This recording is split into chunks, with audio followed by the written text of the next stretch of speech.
Selamat pagi semuanya. Pagi. Sebelumnya saya ucapkan terima kasih kepada teman-teman karena telah memberikan kesempatan kepada kelompok kami untuk presentasi, dan saya ucapkan terima kasih kepada Bu Fatma selaku dosen pengampu mata kuliah ilmu bahan makanan. Baiklah teman-teman, saya Ilma perwakilan dari kelompok 2 selaku moderator, dan di sini saya bersama teman-teman saya Walau Zalfan, Siva Mudaini, Dina Puspa, Aul, dan Cijafifa. Di sini kami akan mempresentasikan hasil diskusi kami mengenai umbi-umbian pada materi yang disampaikan.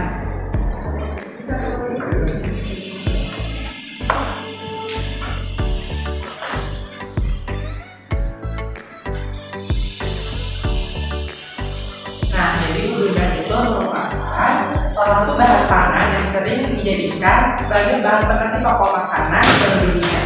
Salah satunya yaitu bisa pengganti beras ataupun gandum.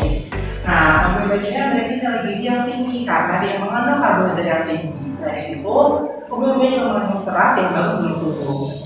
Nah, umbi-umbian itu terbagi atas 3 jenis, yaitu ada umbi akar, umbi bakar, dan juga umbi lapis.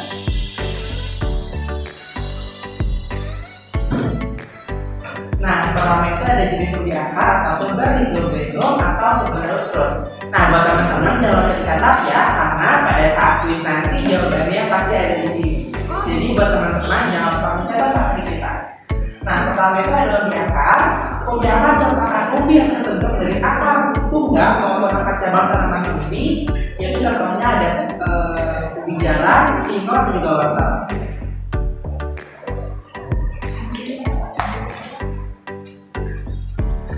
Nah, pertama itu ada jenis umbi akar, ada umbi jalar, dan juga umbi batatas. Nah, umbi jalar ini punya keunggulan yaitu bisa mengembalikan tenaga dengan cepat karena umbi jalar mengandung karbohidrat dan energi yang cukup tinggi. Selain itu, terdapat kandungan antosianin yang berfungsi untuk antioksidan bagi tubuh. Lalu yang kedua ada jenis umbi akar singkong atau Manihot esculenta trans. Nah, singkong ini merupakan jenis umbi-umbian yang sering dijadikan sebagai bahan pengganti pokok di Indonesia yang ketiga setelah padi dan jagung. Selain itu, produk olahannya bisa berupa keripik, kolak, ataupun direbus.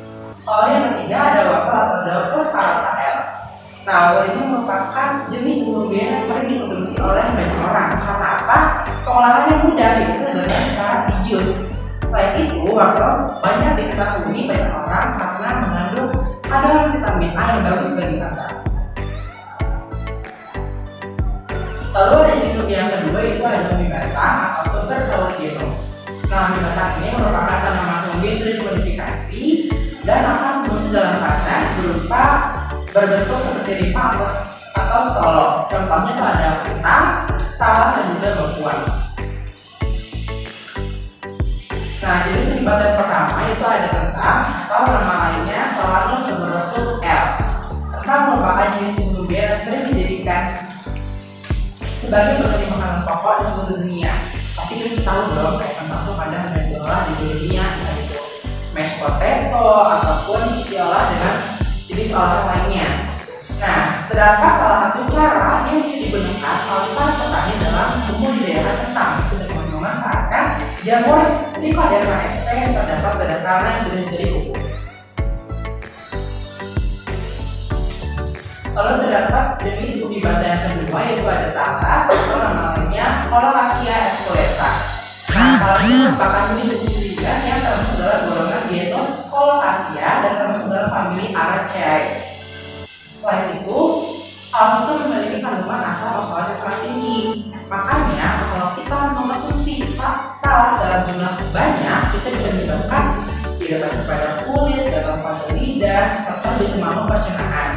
Akan tetapi, kita bisa mengurangi kadar asam oksalat tinggi pada talas dengan melakukan pengolahannya dengan kemasan seperti digoreng. Lalu jenis umbi batang yang ketiga ada bengkuang atau Pachyrismus elsus. Nah, bengkuang ini ternyata berasal dari Amerika, teman-teman. Selain itu, bengkuang termasuk dalam golongan kolom-kolongan yang namanya Fabaceae. Nah, bengkuang ini mengandung gula, serta fosfor dan memiliki kadar air yang tinggi, yaitu sekitar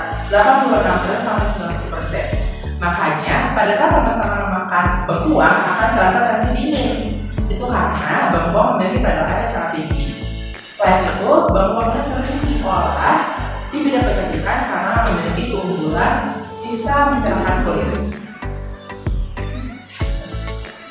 Nah, jadi sebenarnya ada dua lapis atau nama lainnya bulbus. Nah, bulbus ini merupakan bagian datang dari pangkal tumpukan atau pangkal yang terdapat hingga susunan roset. Nah, potong bawang ini maksudnya pangkal kayak gini nih. Nah, ini merupakan jenis sebilah lapis yang dimana dalam bahasanya terbentuk atas cairan yang terakumulasi dalam bentuk polisakarida. Contohnya ada bawang putih dan bawang merah. Nah, jadi sebenarnya yang pertama ada bawang putih atau alium sativum. Nah, kalau bawang putih ini sering digunakan oleh masyarakat sebagai bahan penyedap supaya lebih berwarna dan wangi. Akan tetapi selain itu, bawang putih itu memiliki kandungan asam sulfur yang tinggi yang berfungsi sebagai antioksidan dan antibakteri yang bagus bagi tubuh kita. Lalu selanjutnya ada jenis sumber lapis yang kedua, itu ada bawang merah atau alium ascalonicum L. Nah, bawang merah ini sama seperti bawang putih, sering digunakan oleh bahan-bahan rempah untuk memberi rasa khas pada suatu makanan. Selain itu, bawang merah mengandung asam folat, alium vitamin C, dan itu bagus bagi tubuh. Dan juga bawang merah ini sering dijadikan obat tradisional bagi masyarakat untuk mengobati demam, kolesterol, diabetes mellitus atau masalah pernapasan lainnya.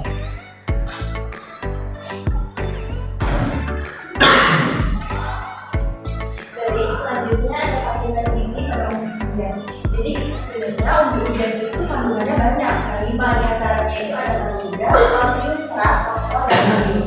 Nah, untuk karbohidrat seperti yang kita tahu, karbohidrat itu merupakan nutrisi yang kita butuhkan dalam jumlah yang banyak untuk menjalankan aktivitas agar lancar. Nah, umbi ini merupakan sumber karbohidrat ketiga setelah beras dan jagung. Dan dengan indeks vitamin C itu lebih rendah dibandingkan dengan nasi putih. Jadi, kalau tidak diabetes itu lebih dianjurkan untuk mengkonsumsi umbi-umbian dibandingkan dengan nasi putih.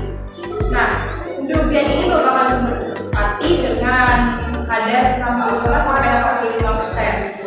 Lalu yang kedua itu ada serat. Serat itu bermanfaat dalam kesehatan pencernaan kita, juga bisa memberikan rasa kenyang yang cukup lama. Nah, umbi-umbian yang tinggi akan serat itu ada kentang, singkong, ubi jalan, dan juga wortel. Lalu untuk kalsium, sebenarnya umbi-umbian itu kadar kalsiumnya tidak setinggi sayuran hijau juga susu. Tapi ada beberapa umbi yang memang mengandung kalsium. Salah satunya itu adalah ubi jalan kuning. Lalu ada kalium. Kalium itu berfungsi sebagai menjaga keseimbangan cairan dalam tubuh, fungsi jantung, juga kontraksi otot. Nah, beberapa umbi-umbian yang mengandung kalium adalah kentang, singkong, ubi jalan. Lalu ada fosfor. Fosfor itu merupakan mineral penting yang berperan dalam pembentukan tulang, juga gigi, untuk metabolisme tubuh, juga fungsi sistem saraf. Nah, umbi-umbian yang mengandung fosfor itu diantaranya ada kentang, singkong, dan ubi jalan. Nah, ini ada tabel. Masing-masing ini merupakan salah satu contoh dari jenis-jenis umbian. Ubi jalan ungu ini merupakan umbi akar. Terus ubi lapisnya ada talas, juga ubi lapis di sini ada bawang merah. Bisa dilihat bahwa di antara ketiganya ini ubi jalan itu memiliki kandungan yang lebih tinggi, terutama pada karbohidratnya. Terus ubi jalan itu jenisnya ada banyak. Beberapa di antaranya ada ubi jalan ungu, ubi jalan kuning, juga ubi jalan putih. Di antara ketiganya ini manfaatnya hampir sama, cuma yang kuning ini dia vitamin C-nya lebih tinggi dibandingkan dengan ubi jalan putih maupun ubi jalan kuning. Maksudnya yang lebih tinggi itu ubi jalan ungu, vitamin C-nya dibandingkan dengan ubi jalan kuning maupun ubi jalan putih.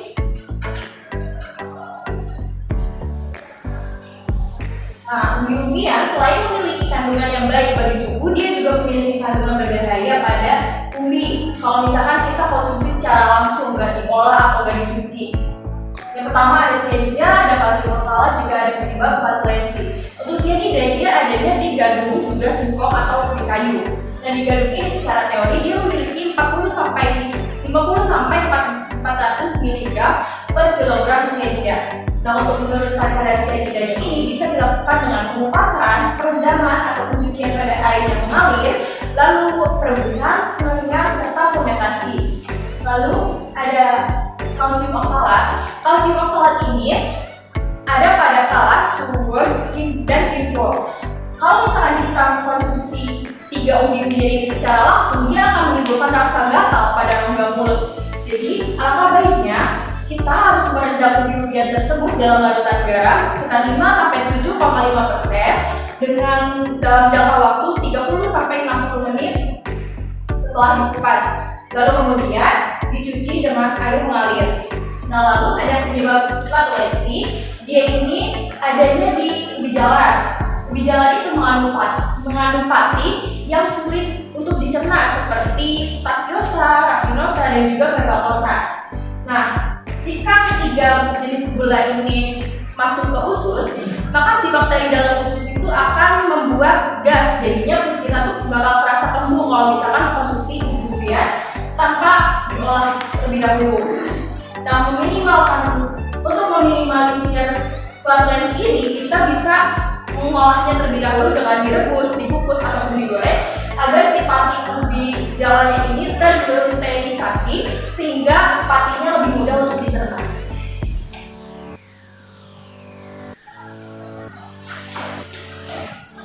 Selanjutnya itu teknik penyimpanan. Pertama ada singkong. Jadi dia tuh ada dua media. Yang pertama dengan menggunakan media serbuk, sergaji atau sekam yang lengkap. Jadi caranya itu disediakan box kayu yang alasnya dilapisi oleh plastik dan kemudian diletakkan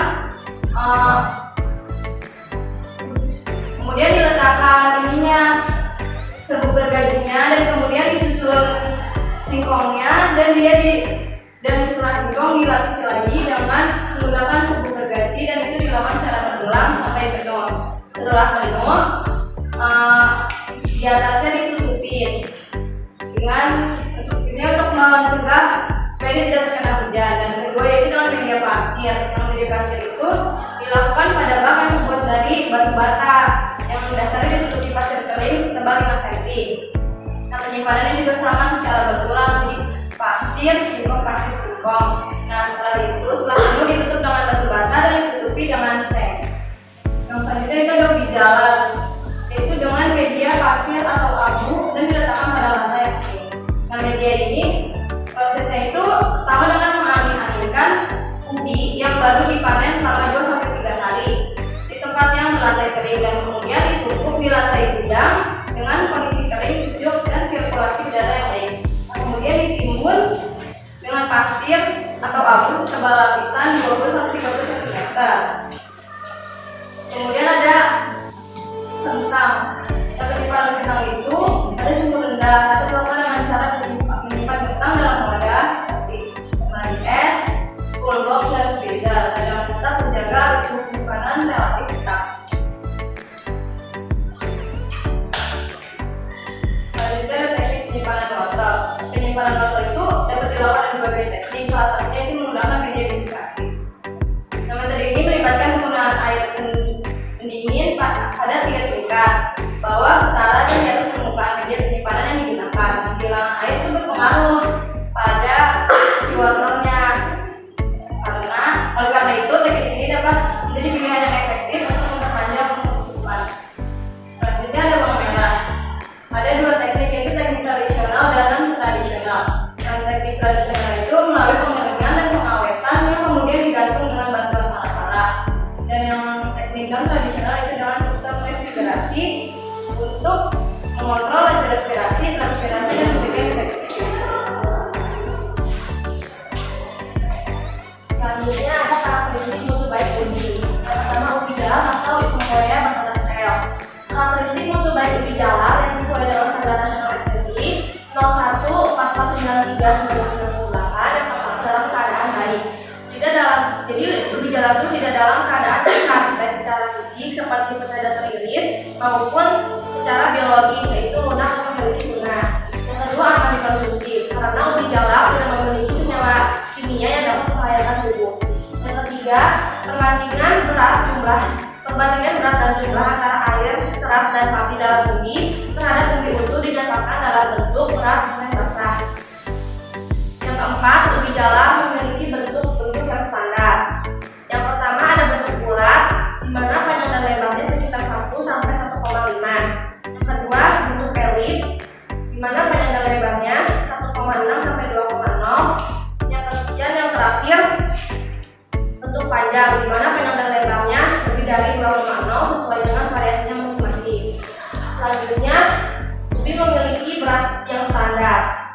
mana ada 3 golongan. Yang pertama golongan A yaitu ubi dengan berat 200 gram per ubi. Yang kedua golongan B, ubi yang memiliki berat 100 gram sampai 200 gram per ubi. Dan yang ketiga golongan C, di mana ubi memiliki berat lebih dari memiliki berat 100 gram per ubi. Yang terakhir, ubi jalan memiliki golongan mutu. Ada golongan A, golongan B, dan golongan C. Selanjutnya kentang atau Solanum tuberosea. Karakteristik mutu baik kentang yang sesuai dengan standar nasional kentang SNI 11-375/1992. Yang pertama, kulit kentang berwarna kuning atau merah dengan warna daging putih, kuning atau putih kekuning-kuningan. Yang kedua, kentang memiliki 3 bentuk, yaitu yang pertama berbentuk bulat, lonjong, dan bulat lonjong. Yang ketiga, kentang memiliki 4 jenis kelompok berat. Kentang dengan berat kecil yaitu kentang yang memiliki berat kurang dari 50 gram. Dengan berat sedang yaitu kentang yang memiliki berat 51 gram sampai 100 gram. Kentang dengan berat besar yaitu kentang yang memiliki berat 101 gram sampai 300 gram. Dan kentang dengan berat sangat besar yaitu kentang yang memiliki berat lebih dari 300 gram. 4 jenis pengelompokan berat tersebut memiliki toleransi 5% setiap ukurannya. Yang keempat, benjolan pada permukaan kentang harus rata dan tidak melebihi 10% dari berat kentang, serta benjolan tersebut memiliki ukuran 1 cm. Yang kelima, kentang memiliki kulit yang kuat jika sudah matang. Dan berat kulit tersebut 5% dari total keseluruhan berat kentang. Selanjutnya bawang merah atau Allium cascalicum. Karakteristik mutu baik bawang merah yang pertama memiliki warna yang cerah. Yang kedua, dalam kondisi bagus, di mana bawang merah tidak busuk dan tidak rusak oleh hama. Yang ketiga, bawang merah memiliki berat sekitar 6-8 gram. Cara mutu bawang merah yang sesuai dengan standar SNI 159/2013. Yang pertama, umbi sehat, utuh, dan padat. Yang kedua, bawang merah berpenampilan segar, bersih, dan bebas hama serta tidak berbau asin. Yang ketiga, umbi bebas dari tunas dan akar. Yang keempat ada wortel atau Daucus teratae. Karakteristik mutu baik wortel yang pertama, wortel berbentuk lurus, di mana wortel tidak terdapat cabang dan tidak bengkok. Yang kedua, wortel berwarna oranye dan warna itu cerah, jadi nggak gelap warna oranye. Yang ketiga, wortel tidak terdapat lecet ataupun retak. Yang keempat, wortel tidak rusak akibat hama atau jamur. Dan yang kelima, wortel memiliki berat lebih dari 10 gram dan keras. Kemudian syarat mutu wortel sesuai standar nasional SNI 126/2014. Yang pertama, wortel utuh dan berpenampilan segar. Yang kedua, layak dikonsumsi. Dan yang ketiga, wortel bebas dari hama serta bebas dari kerusakan fisik akibat perubahan temperatur ekstrim. Selanjutnya ada singkong atau Marcus acuminata. Karakteristik mutu baik singkong yang pertama, singkong berbentuk silinder dengan diameter ujung 2-5 cm. Yang kedua, panjang kentang 20-30 cm. Yang ketiga, kentang plus singkong. Singkong tidak besar atau besar.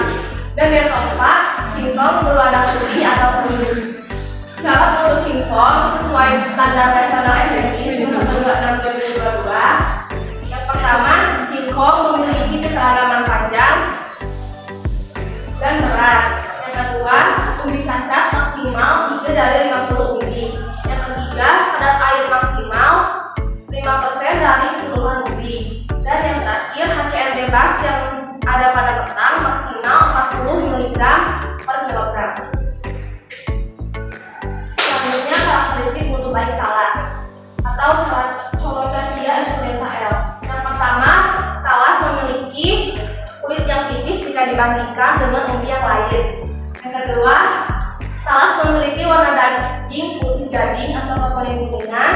Yang ketiga, talas memiliki serat berwarna kuning muda. Yang keempat, talas bebas dari jamur dan tidak ada kerusakan fisik. Dan yang kelima, talas tidak berbau asin.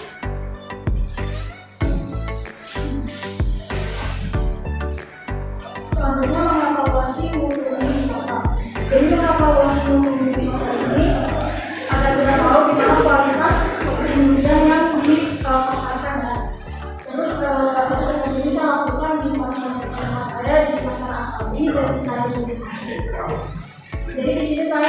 menganalisis dari fisiknya, kondisi fisik juga kita sudah analisis. Yang pertama ini ada pendapat. Di sini saya mengambil contoh tentang wortel.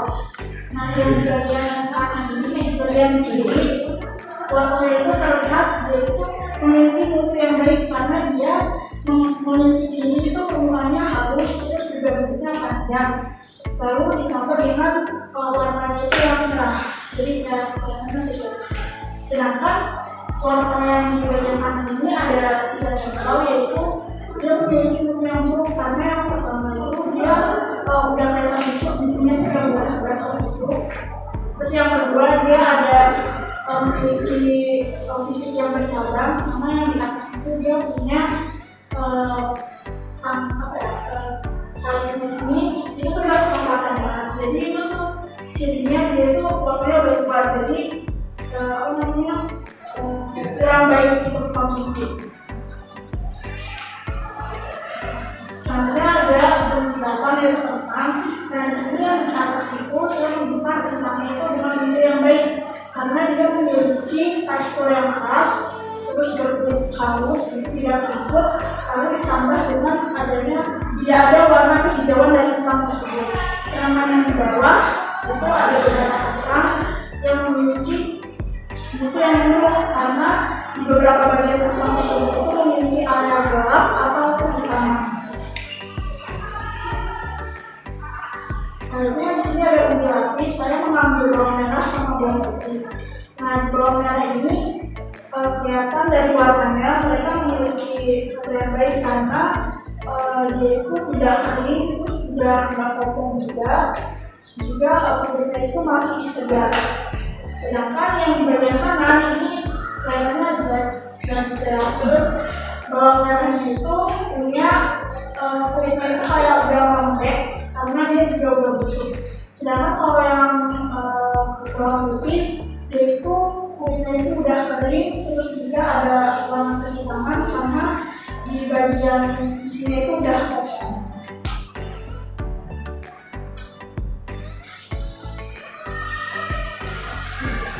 Selanjutnya yakni potensi pembuktian dalam mencegah penyakit menular. Tadi udah dijelasin sama teman saya bahwa kandungan gizi UPB itu sangat baik bagi tubuh, terutama pada ubi jalan.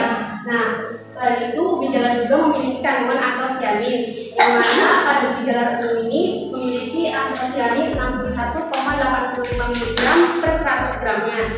Nah, terus ubi jalan ini punya kandungan antosianin yang paling tinggi di antara ubi-ubi yang lainnya. Selain itu, kandungan antosianin juga memiliki fungsi sebagai antioksidan serta penangkal radikal bebas.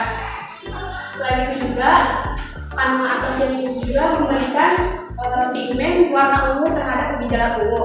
Nah, selain warna ungu, antosianin juga memberikan pigmen warna seperti warna merah, biru, atau ungu kehitaman, kayak contohnya blueberry.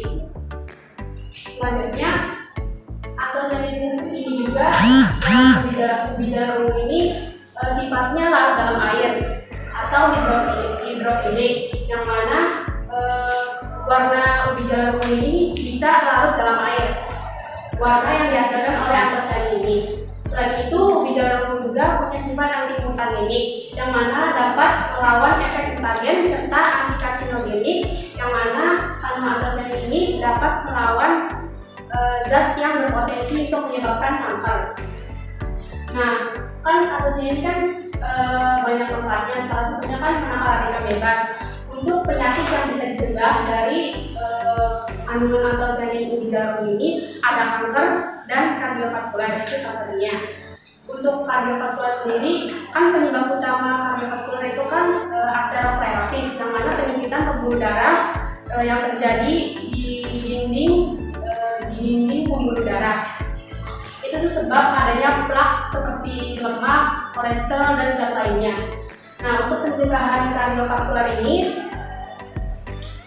kandungan antosianin ubi jalar ungu berperan sebagai menghambat serta menurunkan kadar kolesterol di dalam darah. Selain itu juga, dalam mencegah penyakit kardiovaskular ini, kandungan antosianin ini menghambat proses inflamasi serta menghambat proses difusi endotel, yang mana yang mana terjadinya penyempitan pembuluh darah. Selain itu juga kandungan antosianin ini memproduksi vasodilator yang mana itu kayak sebagai obat untuk mencegah penyempitan pembuluh darah. Untuk proses pengabatannya itu pada saat awal penyakit itu masuk, nah dengan adanya antosianin ini itu akan memutuskan rantai kepanjangan yang awalnya kan mau jadi yang awalnya radikal bebas menjadi radikal bebas baru. Nah itu akan diputusin rantainya sama antosianin ini. Selanjutnya walaupun antosianin dapat mencegah penyakit tidak menular, akan tetapi dibutuhkan juga pencegahan dari diri kita seperti pola makan yang baik, aktivitas yang baik, serta mengonsumsi makanan atau minuman yang tinggi antosianin seperti garam, kubis ungu,